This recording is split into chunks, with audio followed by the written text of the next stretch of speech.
Good afternoon, Knights. Thanks for joining us. My name is Tumetel, and today is Wednesday, March the 10th, 2021. Here's your nightly news update. Now let's take a look at today's weather forecast. Today's high is 75 degrees with partly cloudy skies and a 10% chance of rain. Today we'll have wind speeds around 50 miles per hour, so you may need a sweater. And tonight the low is a chilly 57 degrees with partly cloudy skies, so if you plan on heading out, you might want to bring a jacket. Tomorrow's high is 79 degrees with partly cloudy skies, a bit warmer than previous days and great weather for outdoor activities. A new Tiger Woods designed golf course is in the works for Waterford Lakes. Unlike most mini golf courses with quirky and childish decor, this complex will be more catering towards adults. The course will feature two realistic 18-hole golf courses with a sports bar overlooking the venue.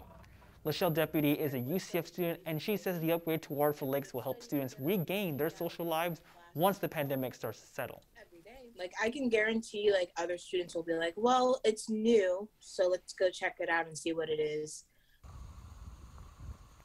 The course is set to replace the parking lot behind the Regal movie theater.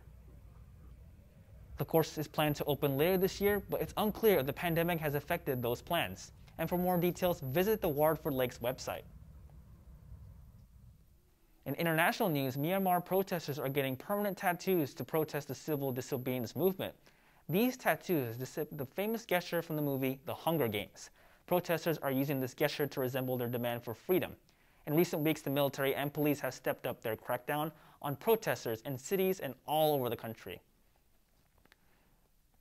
The Pfizer-BioNTech coronavirus vaccine shows the potential to be effective against a more contagious variant that was first discovered in Brazil. A new study published in the New England Journal of Medicine raises hope that the ongoing vaccination efforts will help slow its spread. The study was conducted by researchers at the University of Texas Medical Branch at Galveston and the vaccine manufacturers. Researchers used the vaccine on viruses engineered to carry the mutations found in Brazil's strain, known as P1, not the actual variant. And while the findings may not have been officially confirmed, the public health experts warn that the more transmittable variants could drive yet another surge in coronavirus cases, particularly as restrictions are lifted across the United States. A group of PhD students in the exercise physiology program are working on projects that could help with injuries and rehabilitation. The research takes place at the Research Parkway using ultrasounds. Nightly News reporter Johan Blanco tells us more about this story. On the second floor of the Partnership 1 building, PhD students work with volunteers to measure muscle quality using ultrasounds, with one of their goals being rehabilitation. UCF PhD student Ryan Gertz is the lead of the project and said that ultrasounds is not just for babies. That can be in there. And so whenever we take a picture of that, we can kind of get a general idea of the functional capacity of that muscle and how effective it might be from those images. The ultrasound does more than just measure quality. It can also show the relationship between voluntary and involuntary muscles.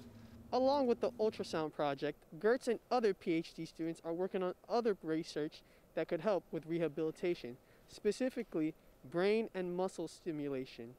The research team's newest project is looking at the mental communication between your brain and muscles.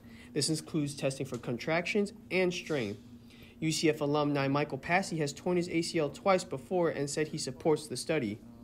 Yeah, I mean, I would be for it. The only thing was the reason I took it so slow this time was because I came back too soon doing it. The first time I kind of just jumped right into playing sports. And the research team is still currently working on the study and said none of it is possible without everyone's help. In Orlando, Johan Blanco, UCF Nightly News. For more information on the study, go to the UCF Kinesiology Twitter page. That's all the time we have for you right now. Make sure to keep up with all that's happening throughout the week by following us on Instagram at UCF Nightly News, and check back right here tomorrow for another Nightly News update. I'm Tumetel. Thanks for watching. Have a great day, and as always, charge on.